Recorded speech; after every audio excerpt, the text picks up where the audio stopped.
Hello, everyone, and welcome to another MTE recap here on the Sports Daily Media Network YouTube channel.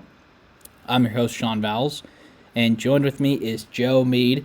Tonight, Joe and I will be recapping the Maui Invitational from the Lahaina Civic Center in Maui, Hawaii. Joe, this one got done a little bit earlier in Feast Week, but still tons of storylines to go through here, which is why we're getting to it eventually. A couple main storylines we're going to get to first, and then maybe a couple of the lesser ones we'll get to at the end. But, Joe, the viewers can see all 3 days' worth of results here, and there's a pretty common denominator next to the Husky logo. UConn goes 0-3 and finishes in 8th place. The two-time defending national champions are leaving the island without a single win. Before we get into Hurley's comments after the tournament, the number 2 team in the nation was shocked the whole world that maybe they might be taking a big step back this year. But thoughts on UConn's 3 losses in Hawaii? I'm gonna be honest, Sean. I had a different view of it until I was, funnily enough, watching Davidson play in a similar tournament to Indiana, the Battle for Atlantis. And please don't get it confused that we're doing that tournament in this. But I was listening to an interview with Bob McKillop during the Davidson Providence game, the longtime Davidson head coach, most notably who coached Steph Curry. But the reason he was not really sounding the alarm bells on UConn, ESPN kind of tried to bait him into like hitting the panic button. He goes, no, it's really hard, especially in this era. He admitted guys like him, Jay Wright, probably even a John Beeline type of coach, probably can't get it done in this day and age, especially in some of these schools. And when you're fitting in a new roster, especially with a Liam McNeely, Terrace Reed, into guys with like Sampson and Caravan, I mean, I think it was kind of inevitable this would happen. And I do think Hurley's comments were interesting because of the 3 day. I don't want to comment entirely on that, but I do want to say that, this is probably what happened. It compounded over 3 days. Normally, you have like a 3 or 4 day window in between these non-con games. Not in this case, and we saw it all come all the way out. Kind of like when someone throws up their meal, it all came out, unfortunately, and it wasn't in intervals. And I do think that's really what did UConn in, because if you've watched any clips of Dan Hurley in practice over the years, he's a disciplinarian. He runs those practices like his father did at St. Anthony's High School in Jersey City. And one thing their dad's in the Hall of Fame for, and why Dan will probably one day be in the Hall of Fame, is preparation. But preparation, time is undefeated, guys. 24 hours is 24 hours to me, to Sean, to someone in Australia. It's the same amount of time. So I do think it is a bit of an overreaction for a lot of people to panic, but I do think they have a lot of glaring issues, particularly on defense communication. I mean, that's trademarks of UConn basketball over the last 3 years, Yeah, and they definitely did not have that. the main issue for me, Joe, is just kind of pure athleticism. They lost that game to Memphis because they just did not have the athletes to hang with the Tigers. And I having seen most of this game, if Memphis was as well coached as UConn, they would have won this game by 20 points. The only reason this game was close was because Memphis made a couple of, unforced errors, passes out of bounds, shot clock violations, stuff like that. UConn did fight back. Memphis is a decent team. I don't think UConn played terrible in this game, which is sort of an alarm. And then the next day comes, they lose to Colorado, a team that is predicted to finish near the bottom of the Big 12, a team that just was dismantled by Michigan State the day before, despite the Spartans really struggling from 3. We'll talk about them later. But it wasn't a surprise to me that they lost to Memphis, but then the Colorado loss being by a point, obviously, they're a couple plays away from winning both those games. But then the third day is where it really spiraled for me, Joe. They got ran off the floor by Dayton, and Dayton by no means is any scrub, but I mean they're gonna have to have a really good season to get an at-large bid. And maybe if UConn turns it around, then the Dayton beat them, so maybe that helps them. But that one was the most surprising to me because it all kind of the dominoes fell, and it was a swift and decisive loss for them, which you don't see those happen very much. So they leave the island 0-3. I think they had problems at the 1. Mahaney and Diarra are just not what Tristan Newton was. And then Joe, despite Terrace Reed really kind of taking a step, I do think they have issues at the 5 as well. Terrace Reed and Samson Johnson can't seem to stay out of foul trouble. And in the Big East, you need a 1 and a 5. So alarm bells are going off for UConn. They did stay in the top 25 this week at the last spot, which I think is a little bit surprising.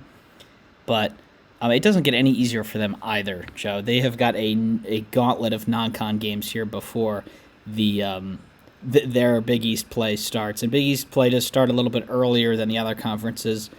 They don't have the like the 2-game and then back to non-con like some of the other conferences do, like the Big Ten. But they host Baylor. They go on the road to Texas. They play Gonzaga in New York City, and then they play Xavier in the Big East. So UConn, they did beat Maryland Eastern Shore after. Good for them that they won that handily.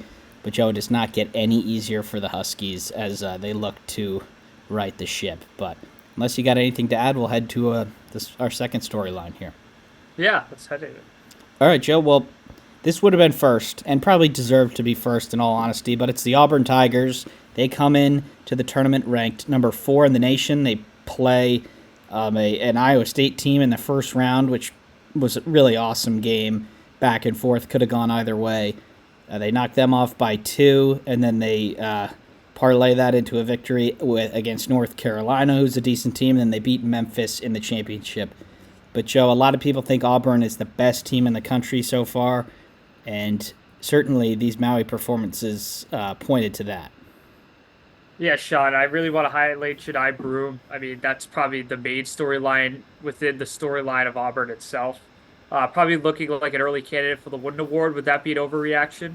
No, considering how sort of the other players who are putting up these stat lines aren't really on good teams, but 20.7 points and 12.9 rebounds on the best team, it seems like a shoo-in to me. Yeah, absolutely, Sean. I think they could really ride that. I think Bruce Pearl, let's face it, Sean, he's one of the best coaches in the country. I think even pre-2019, when they made that Final Four, he didn't get enough credit. And now that he's gotten the accolades, he's got the SEC titles, SEC tournament titles, I do think the overreaction to some of the early tourney losses are a bit egregious because his teams consistently are prepared, whether it's a November MTE like this or it's a Tuesday night game in February into March. So I do think they have to be the favorite for the national title at this point. The way Kansas has looked pretty shaky.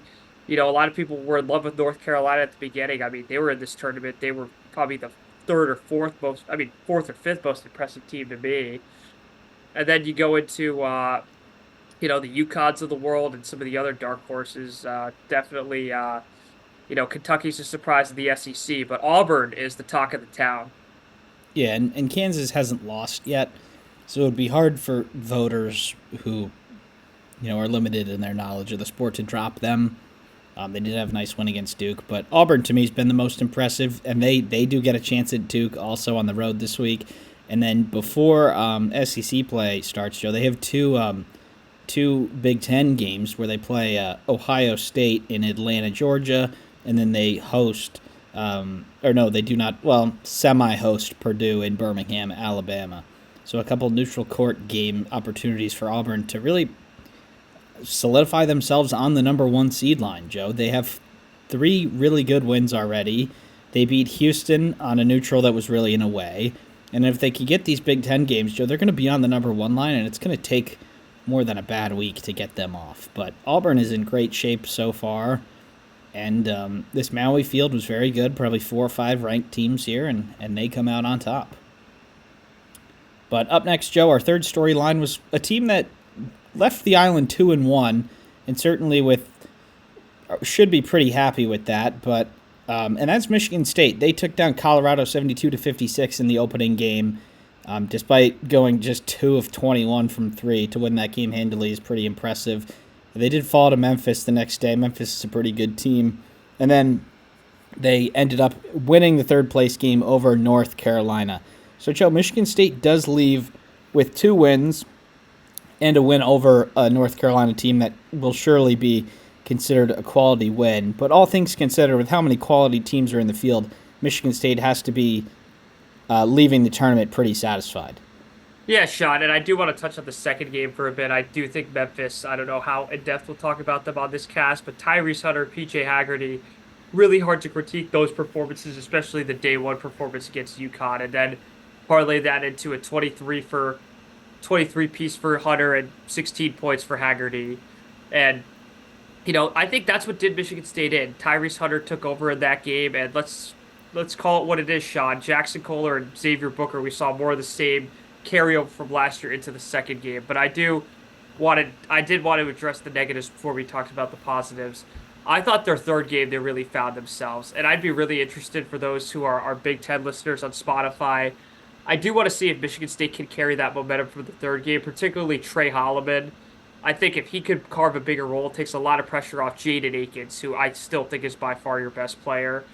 And then Xavier Booker. This was Xavier Booker's coming out party. This is the Xavier Booker we wanted to see. I do think him off the bench is a good idea by Izzo, kind of like get into the game more.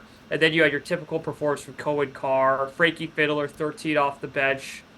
And that's the difference when Trey Holloman or another guy like a secondary player in comparison to Aikens and Fears, when they contribute, this team's really hard to beat. And this is the first time I think, Sean, offensively, Michigan State can beat you in multiple different ways. And even though that third game went to overtime, they kind of blew that game into overtime, if that makes sense. They had no business even being close with North Carolina. They made some miraculous shots. Now, UNC fans who listen to you and Mike are going to say, oh, we missed a few layups toward the end and we could have won. But that shouldn't have even come to that. So I do think it's good for Michigan State to learn that lesson about not blowing late leads by playing softer defense, turning the ball over and whatnot. I'm shocked Tom Izzo didn't rage at one of the turnovers in transition while they had a lead. I thought that was going to be a typical Izzo, Brian Kelly moment. So good on him and really good on Michigan State overall. They didn't panic. And I do think that's probably one of their best non-conference wins in the last few years. I know they had that blowout win at Little Caesars over Baylor last year, but I think this is a lot more impactful, and I really assume that's going to carry momentum into their Big Ten stretch against Minnesota and Nebraska coming up. Yeah, Joe, you mentioned how they do have a balanced attack, and I guess you could turn that into a negative. They don't really have a go-to guy. Akins is the only one who averages over 22 minutes a game. He's at 12.9 points. Fiddler at 11. Jace Richardson at 10. Cohen Carr at 8. Jace Richardson also did miss this third game, so that's even more impressive for Michigan State to beat North Carolina without potentially their best player. But I do think we'll start to see the rotation shorten a little bit here for Tom Izzo. I don't think you can really be playing 10, 11 guys 14 minutes a game. I just think maybe matchup based, you start to take a couple of those guys' numbers down and, get Fears and Fiddler and, whichever post players playing well up into the high 20s. But, I do think Michigan State is capable of more than what they've shown us. And right now, I think they're in a pretty good spot. So Michigan State, be cautiously optimistic. They do open up Big Ten play on the road at Minnesota and at home against Nebraska. So two pretty winnable games there for the Spartans before they return to three non-conference games, a neutral court game against Oakland, Florida Atlantic, and then Western Michigan. So, Joe, there's a chance that Michigan State doesn't lose a game until the turn of the year, which they probably don't have to play all that great either. These sort of solid, good performances here in Maui probably get them the job done in all their foreseeable games. So Michigan State kind of under the radar leaves pretty happy. Joe, there's a couple other teams on here. We talked about Memphis. The one thing that I would like to say about them is that they play, everyone will likely know, they do play in the American Conference. So the way that they schedule their games is sort of similar to a Gonzaga, where they play basically everybody who will answer the phone in the non-conference part of the year because there just aren't as many quality games in the conference. So Memphis did come into the tournament more battle-tested than some of these other teams. They played Missouri, won, on the road at UNLV, won, on the road at San Francisco, and won. They had 4 games coming into Maui, and 3 of them were against good competition. So, and they have to do it, and they leave with 2 wins too. They They do have a road game against Clemson, against Virginia. They do play Ole Miss, Mississippi State. So their high-quality games don't stop here as we get into December. But that is just something to look out for. But, Joe, Iowa State should be a pretty good team. Dayton probably on the outside looking in for an at-large, and Colorado headed towards a bottom half finish here in the Big 12. But, Joe, anything else to add before we wrap this up? No, I do think this will springboard particularly Auburn, Memphis, and Michigan State. And maybe it just puts a sour taste in UConn's mouth. I don't know how consequential it'll be, but I think for those 4 teams, it's definitely going to be a Rubicon or a turning point moment, one way or another. All right, everyone. Well, thank you for listening. This is another MTE recap. Be sure to check out the other ones if you haven't already. We've got a ton of videos that are already out on the channel and a ton more coming. So thank you, everybody, for tuning in, and we'll see you next time.